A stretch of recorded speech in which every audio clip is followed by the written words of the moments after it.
स्वरेंगे। अध्यक्ष महोदय, बहुत बहुत धन्यवाद। ये मेरे लिए काफ़ी हर्ष का विषय है कि आज मैं विगत हमारे 5 वर्षों की हमारी अबुआ सरकार के शिक्षा क्षेत्र में उन्होंने जो कार्यरत किया है, उनके उल्लेखनीय कार्य को और आगामी आने वाले कार्यों को सदन के पटल पर रखूंगी। अध्यक्ष महोदय, भारत का संविधान प्रारंभ होता है एक पंक्ति से, हम भारत के लोग। वास्तव में अगर देश का अगर आपको देखना है तो उस भौगोलिक क्षेत्र से नहीं, आप किसी देश के गौरव को, किसी देश की सभ्यता को उनके लोगों के द्वारा पहचानते हैं। और जिस तरीके से आज आखिर देश में हमारे जो बच्चे हैं, हमारे युवाएं हैं, अगर वही शिक्षा के क्षेत्र में उनकी स्थिति बदतर हालत की रहेगी तो आप समझ सकते हैं कि राज्य का क्या हालत होगा। आदरणीय हमारी पूर्व शिक्षा मंत्री जी बोल रही थी, बहुत अच्छा लगा उनकी बातें सुन करके भी। लेकिन आप सभी जानते हैं कि पूर्ववर्ती सरकारों ने हमारे झारखंड में शिक्षा के क्षेत्र में क्या किया है, डबल इंजन सरकार क्या कर रही थी। मैं ये बताना चाहूँगी कि हमारे झारखंड के सरकारी स्कूल बंद हो रहे थे। हमारे क्षेत्रीय जो शिक्षक थे, उनके पद की नियुक्ति नहीं हो रही थी, उनको समाप्त कर दिया जा रहा था। महोदय जी, सवाल है दृष्टि का, सवाल है नियत का कि आपकी नियत कैसी थी। आज भी हम 5 से 6 वर्षों तक हम झारखंड के विद्यालय बंदी का विषय क्यों उठाते हैं? इसलिए उठाते हैं क्योंकि इनकी सोच जगजाहिर हो गई थी, जो इनको झारखंड की जनता ने 2014 में दिया था। किसी भी अगर आपने स्टडी किया होगा, देश में किसी भी लोकतांत्रिक सरकार ने किसी भी राज्य में 20% से ज़्यादा स्कूलों को अगर बंद कराया है तो मुझे लगता है कि झारखंड का नाम उसमें आता है। और मैं आपको कुछ दिखाना चाहती हूँ। ये दिसंबर 2018 का हिंदुस्तान टाइम्स का है। इसमें हेडिंग भी था कि Jharkhand government is planning to shut 6,646 schools, और ये पहले चरण का था। और उस समय हमारे गठबंधन के लोगों ने ये धरना दिया था। नहीं तो ये सेकंड फेजेस में अगर आप इसका दुगना कर लीजिए तो 6 से 12, 13, 14 हजार स्कूलों का बंद करने की इनकी सोच थी, और इन्होंने ये बंद भी किया। अध्यक्ष महोदय जी, मैं ये कहना चाहती हूँ कि इसके घर में पहली पीढ़ी ने अगर पढ़ाई नहीं की है तो जो उसकी दूसरी पीढ़ी होती है वो द्वितीय दर्जे के विद्यालय में जाकर के अपनी शिक्षा ग्रहण करने के लिए विवश हो जाते हैं।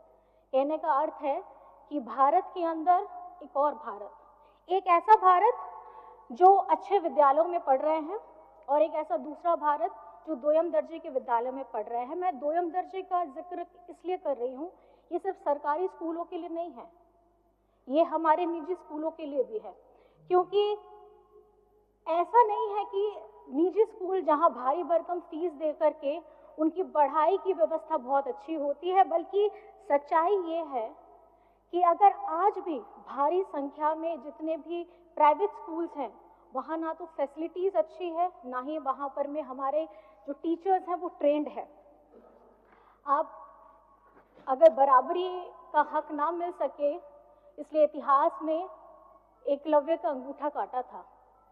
ये महोदय जी, मैं कहना चाहती हूँ कि क्षेत्रीय भाषाओं के लिए या शिक्षा की व्यवस्था को सुधारने के लिए या शिक्षा कर्मियों के लिए ये उसी तरीके की पूर्ववर्ती जो सरकार थी, डबल इंजन की सरकार, इन्होंने हमारा अंगूठा काटने का काम किया था। आज ये झारखंडी सरकार, ये बुआ सरकार अच्छी शिक्षा, अच्छे रोजगार, बेहतर रोजगार के साथ अपनी सोच को आगे रखती है।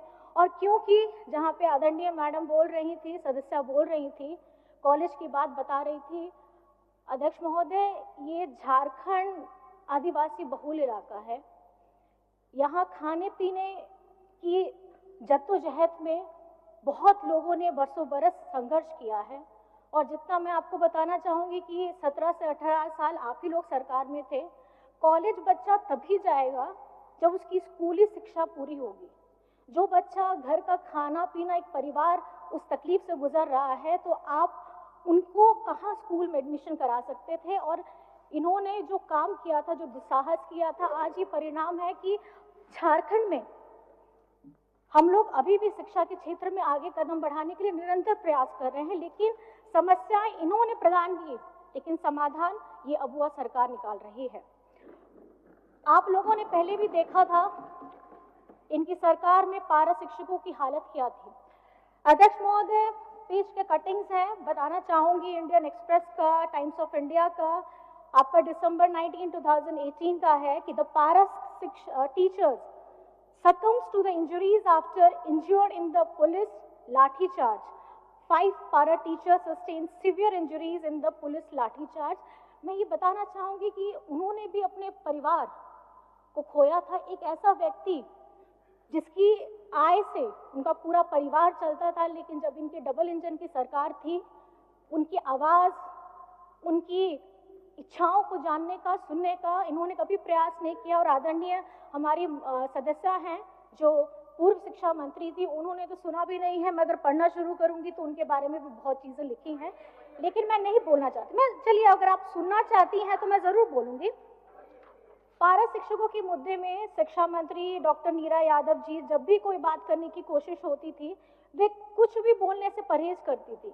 कभी मीटिंग में होने का हवाला देती थी, तो कभी कैबिनेट की बैठक में जाने का हवाला देती थी। और इतना ही नहीं, पिछले दिनों इन्होंने कहा था कि इस मुद्दे पर उनके सीनियर बोल रहे हैं तो वो क्या बोलेंगी। तो ये अगर शिक्षा मंत्री किसी राज्य की बोलती हैं, जब पारा टीचर्स हड़ताल में रहते हैं, तो ये समझना चाहिए ये कभी गंभीर विषय है।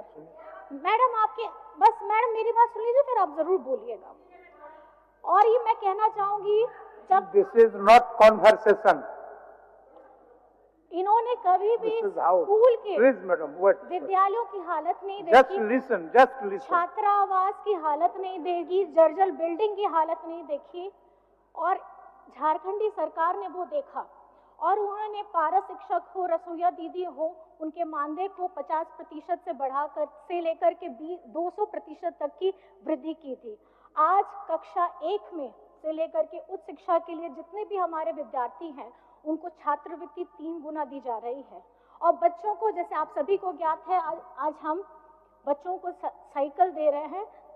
गांव देहात में सर होता क्या है कि दूर दराज हैं, किसी के घर में माँ पिताजी दोनों काम कर रहे हैं, बच्चों को अगर विद्यालय आना है, खास करके अगर हमारी लड़की बच्चियां हैं, तो उनको आने में दिक्कत होती थी।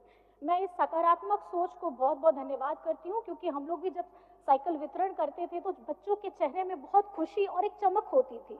वो ये चमक इसलिए क्योंकि वो पहिया, साइकिल का पहिया, उनके सपनों को पंख देने का काम कर रहा है।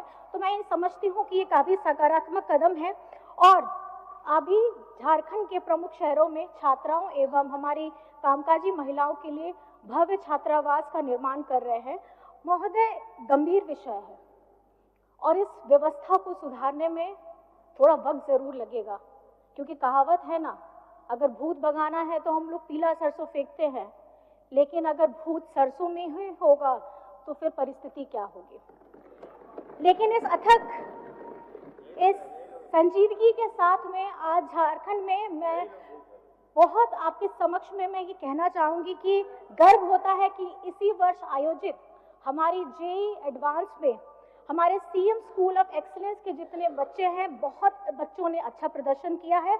और कुछ बातें मैं आप लोगों के सामने में ये रखना चाहती हूँ कि हमारी झारखंड सरकार ने शिक्षा के क्षेत्र में क्या किया। लिस्ट बहुत लंबी है, मैं अध्यक्ष महोदय संक्षिप्त में आपको बताना चाहूंगी। राज्य सरकार ने 80 सीएम स्कूल ऑफ एक्सीलेंस प्रारंभ कर चुकी है।